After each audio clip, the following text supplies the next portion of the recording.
The following is a News 10 NBC special presentation. So we feel blessed. I mean, to be able to do something that you love, music, play guitar, sing, keyboard, bass, and be able to do it to give back, it's a blessing. I couldn't believe that other people weren't doing community service activities. It should be an obligation, not a choice.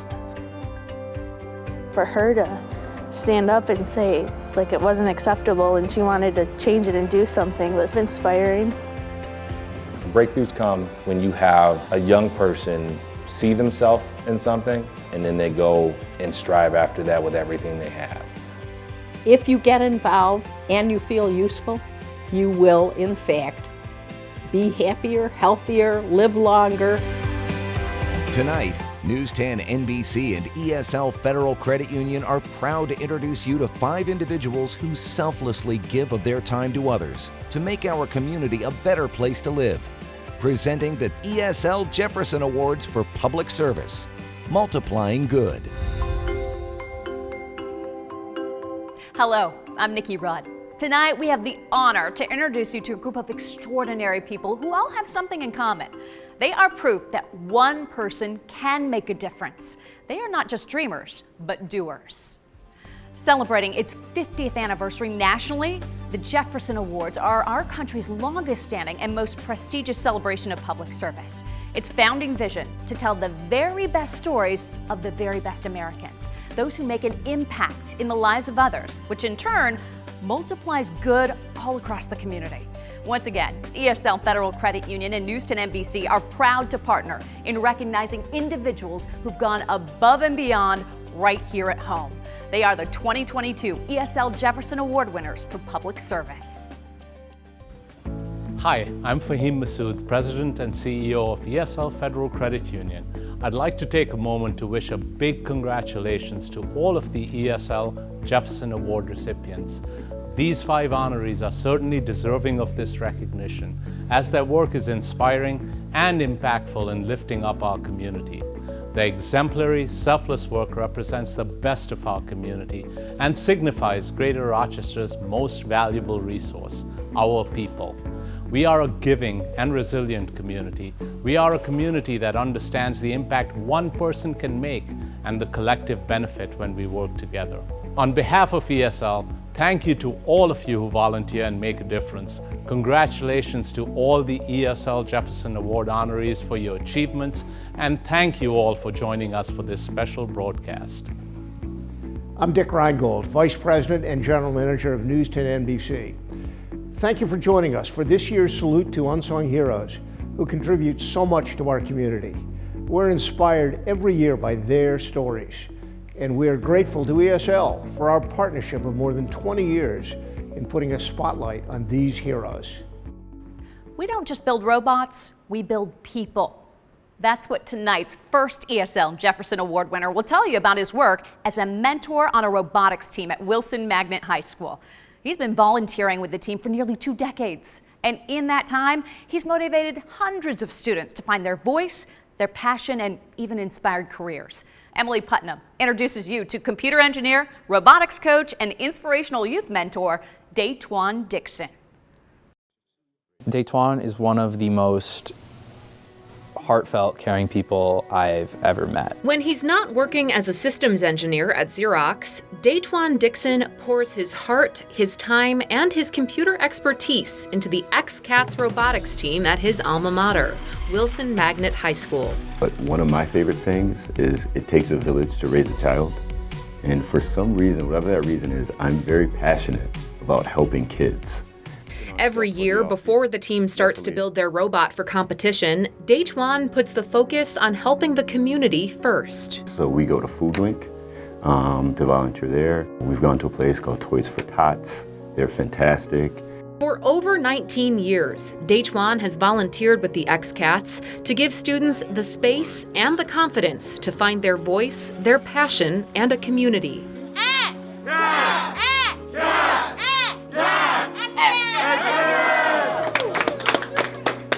For a lot of kids, the team becomes an essential part of their daily routine. We have students on our teams that show up to the site just because they want to get a meal. Sometimes we have students on our teams who have abuse going on in the household.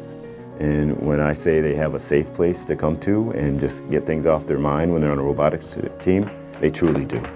Vicki Robertson nominated Daytwan for a Jefferson Award. He keeps us focused on the kids. Some of us mentors, we get really excited by the game or building the robot or whatever, and Daytwan always brings us back to the kids.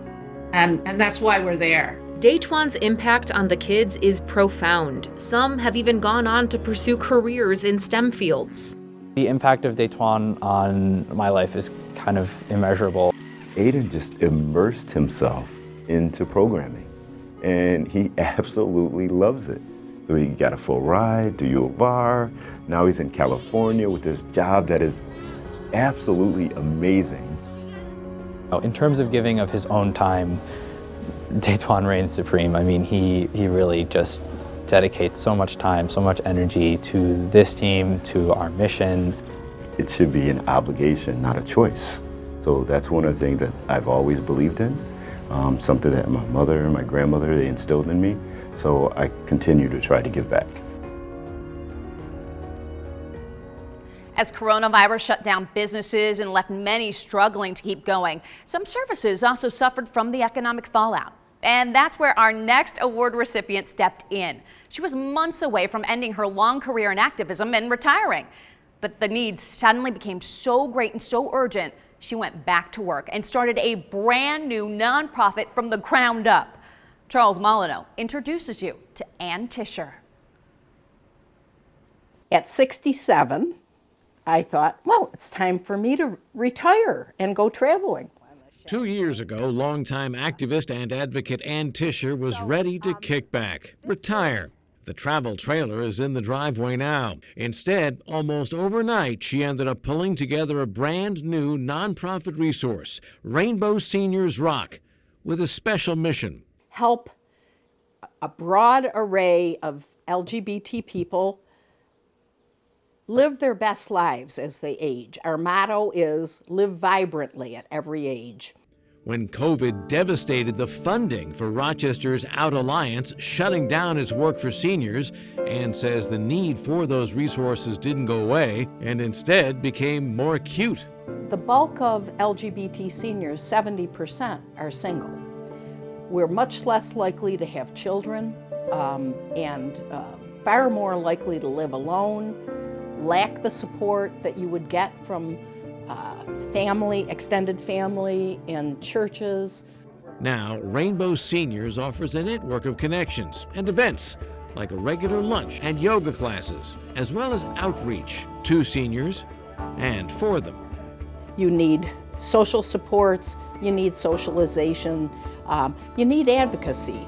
Ann Tischer's work, when so many other sources of help have withered, gets grateful praise. Ann is a fireball of energy and of positivity. She is just a happy person, and it shows in everything she does. Over the era of COVID and quarantine, Rainbow Seniors has kept communications channels open with the greeting card ministry, making sure people who may be homebound or suffering illnesses get the kind of connection that something like a birthday card can provide. If you're alone and you can't drive, these things, one card makes a big difference. So connectedness is huge. Ann Tischer says Rainbow Seniors' leadership and fundraising are almost ready for her to finally retire, for real this time, although she has no complaints about staying hard at work. There are credible studies that show the people who live longest, who are the healthiest, and enjoy life most are people that do service. Our next Jefferson Award winner is one of our youngest to date. She's already changing the world, and her age hasn't even hit the double digits yet. She is proof that there are no dreams too big and no dreamers too small. Once again, here's Emily Putnam with Santi's story. Santi's very generous, and she's always thinking of others and always trying to find ways to help everyone. at just 9 years old, Santi Patel from Greece has already made an immeasurable impact on her community. When I was 6, I was at a playground and I saw a little girl and she couldn't play with anything on the playground. I went to my mom and asked her why, and she said it just wasn't made for her. That didn't sit well with Santi, so she did something few adults would dare to do. She took action.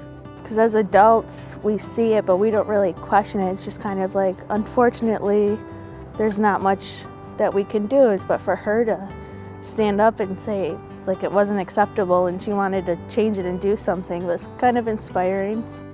She started by setting her sights on building a single wheelchair-accessible swing, selling seasonal beverages by the cup to raise money. With hot chocolate in the winter and lemonade in the summer. It's kind of taken us by surprise. Like when we first started, there was like 2 or 3 people that would come, just neighbors come, and then her school resource officer found out about her cocoa stands and made flyers and kind of made it a big deal. The vision grew bigger too when the town of Greece heard about her idea. They actually added to her dream and vision and did the whole playground. So originally Santi just had a goal of getting a swing put in.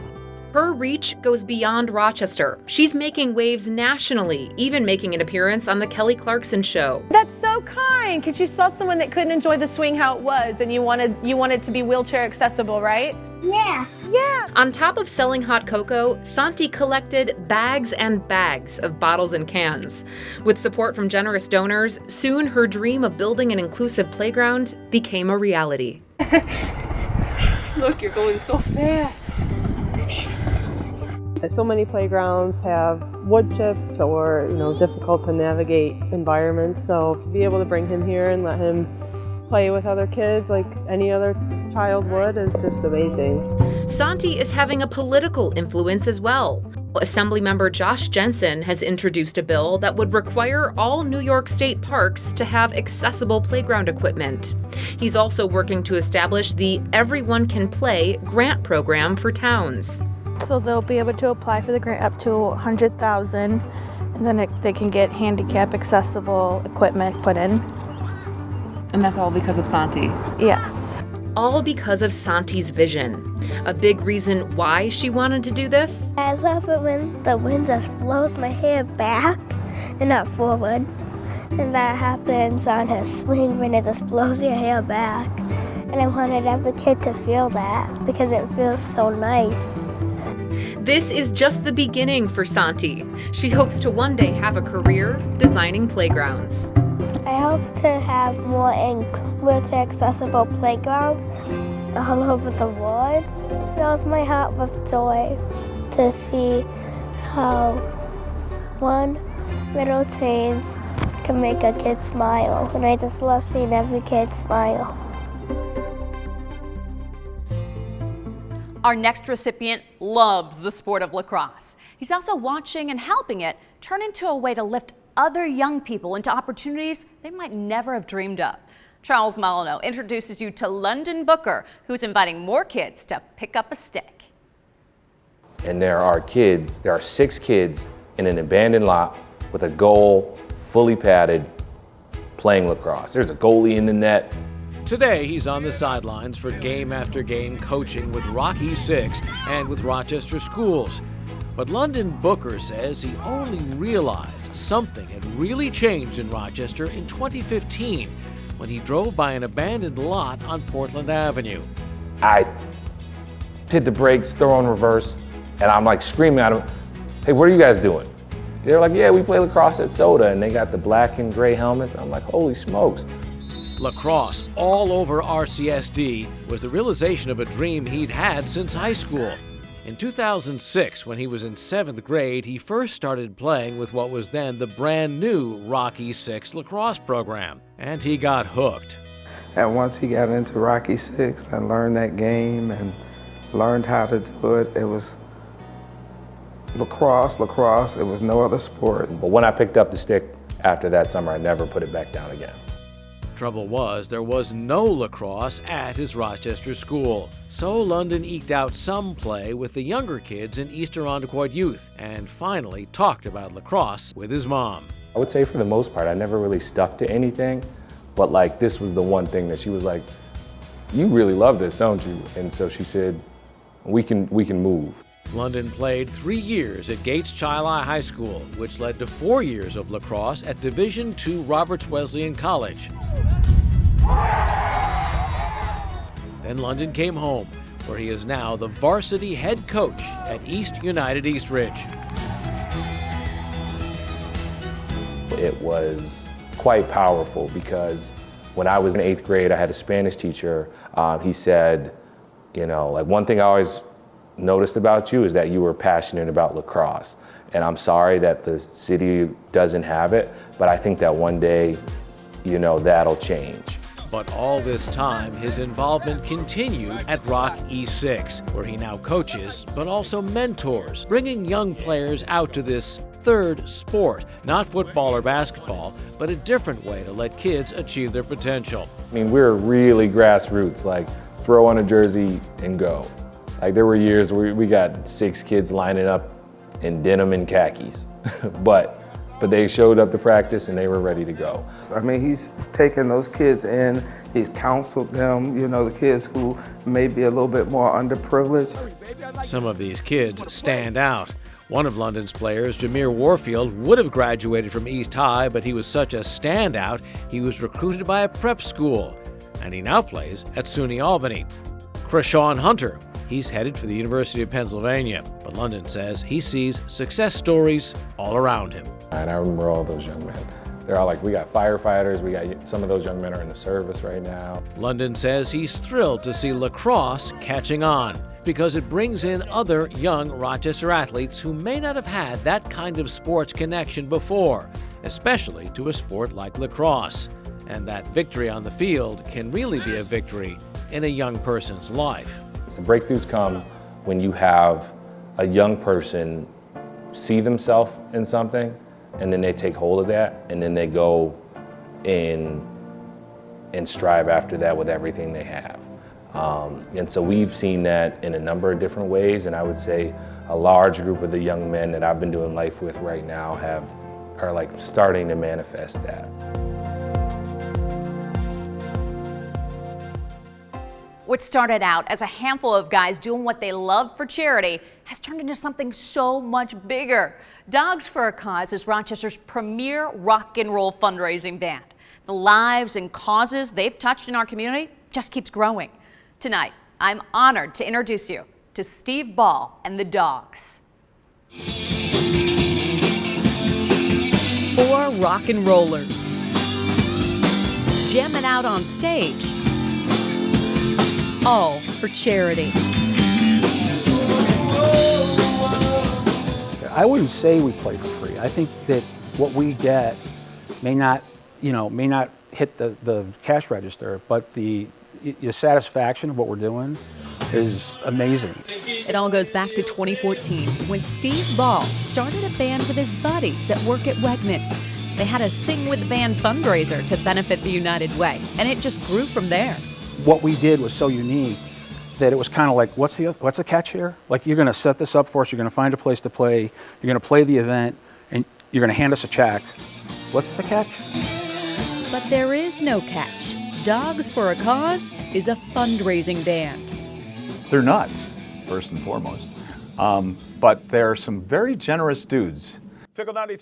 Dino Kay from Fickle 93.3 is just one of the people who nominated Steve Ball and the Dogs for the ESL Jefferson Award. They don't play for money, ever. They don't play for money. They only do fundraising events. They are the GoFundMe of Rochester, you know? That's all they do. Al Germano is the lead singer and plays keyboard and guitar. His brother Lou Germano is lead guitarist and background vocals. You'll find Steve Ball on bass and Dwayne Draper on drums. So we feel blessed. I mean, to be able to do something that you love, music, play guitar, sing, keyboard, bass, and be able to do it to give back, it's a blessing. The Dogs play a show every month for a charity. you need to know if you come out and see us, it's going to be quite a fun, interactive show. You'll probably recognize the songs. Plus, we have games and contests that we use in show. We have crafted our set list, as both guys have said, to be interactive, right? We wear cheesy suits because we want people to smile. To Donna and Holy Childhood. And they make sure you know about the charity and the work being done in our community. Thank you. And you start to realize how many people are out there doing this kind of good work, and it's nice to be a part of it. They are the extraordinary people, honestly. The Dogs have done fundraising concerts for Cure Childhood Cancer, the Open Door Mission, the American Foundation for Suicide Prevention, and Holy Childhood, just to name a few. It's not just about the funds, which is simply amazing. I think they get a lot of satisfaction out of seeing the good they help to do. And when they're lifting up so many organizations like Holy Childhood in this community, that's making a difference, one group at a time. People are generous. I mean, that's what floors me every time we play out, is how generous people really are. And the minute they know it's for charity, they're willing to help. And listen to this. Steve Ball and the Dogs have raised more than $125,000 for charities right here in the Rochester community. That's why we don't know where this thing goes from here. We want to just keep doing it. And these guys don't plan to stop rocking for charity anytime soon.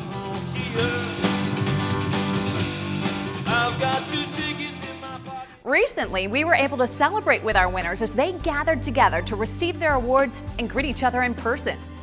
We were also able to present Steve Ball and the Dogs with an additional award and recognition for their service, and congratulate them on being chosen to represent the Rochester region at the National Jefferson Awards 50th anniversary celebration this June in Indianapolis.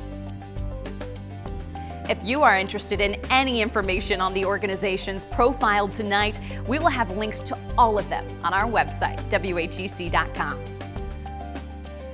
Our corporate partners at ESL are committed to living its purpose to help our community thrive and prosper. And one of the ways in which they do this is by reinvesting in our community through philanthropic grants. We would like to share with you an example of one such grant called Project Up, a partnership with the United Way of Greater Rochester and the Finger Lakes.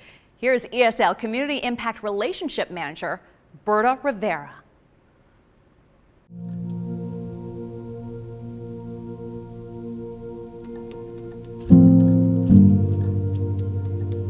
The work of the Community Impact Team is really being able to reinvest into the community, which is what allows the community to thrive and prosper. Supporting those organizations and programs and systems that are in place to provide those supports to the community is really where we're able to make the biggest impact.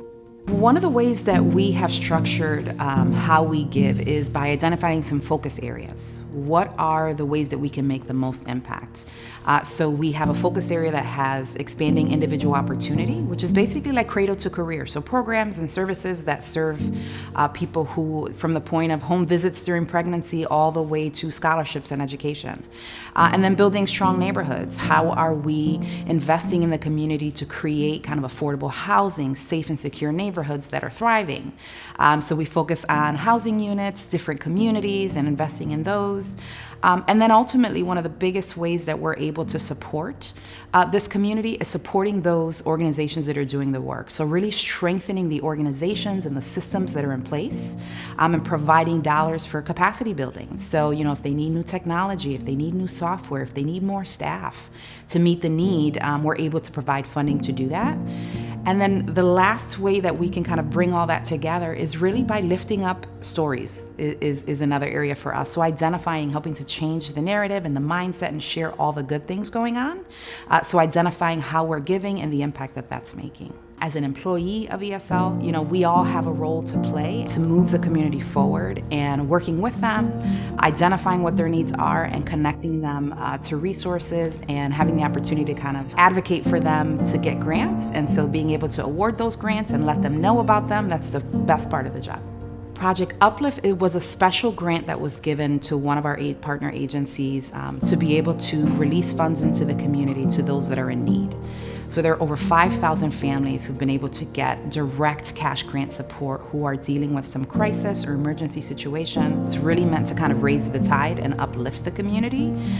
We all know we're one emergency away from crisis, so being able to help and provide direct support to families who are in that crisis so that it does not impact them over the long term, that's really what Project Uplift is about.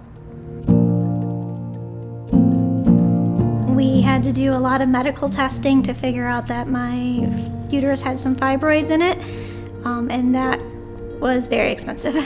This Project Uplift grant was going to be made available for people that had expenses they couldn't cover. We received $800, which was the maximum benefit that we could get. We went from worrying about how I was going to pay for the testing to the actual hysterectomy to just being able to breathe again.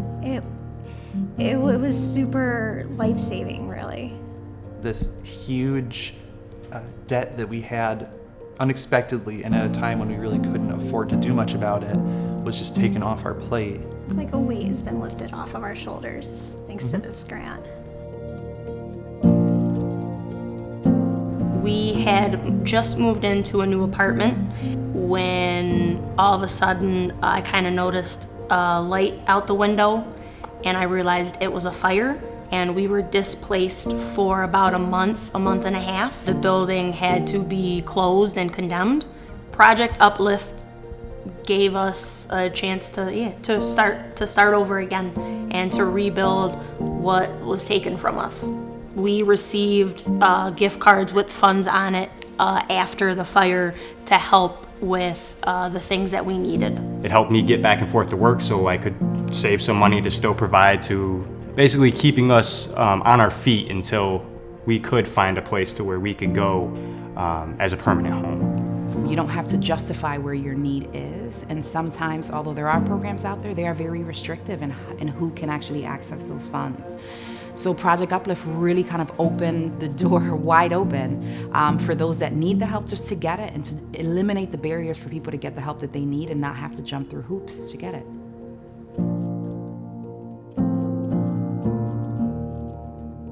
I lost my job on January 27th, 2022, and I had been there quite a while. I immediately started to be concerned. Project Uplift has been a blessing to me. The thought of losing my home, and I've been in it for so long, would have been devastating. They were able to pay my mortgage for me, which allowed me more time to find me another job so I can continue making my payments.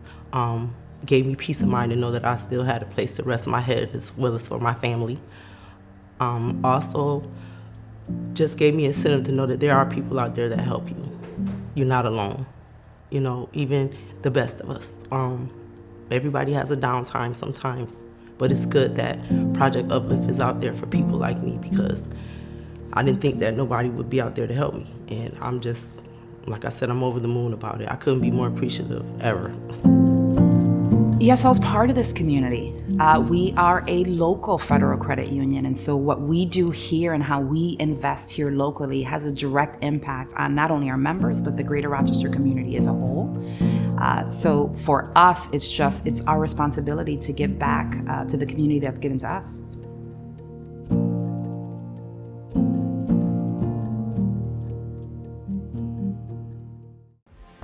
As we close tonight, we have seen through these extraordinary Rochesterians that volunteering not only provides us with the opportunity to get involved in a cause that we're passionate about, but also provides the chance to look beyond our own circumstances and appreciate what others are experiencing. The difference that you'll make in someone else's life could make an even bigger difference in yours. I'm Nikki Rudd.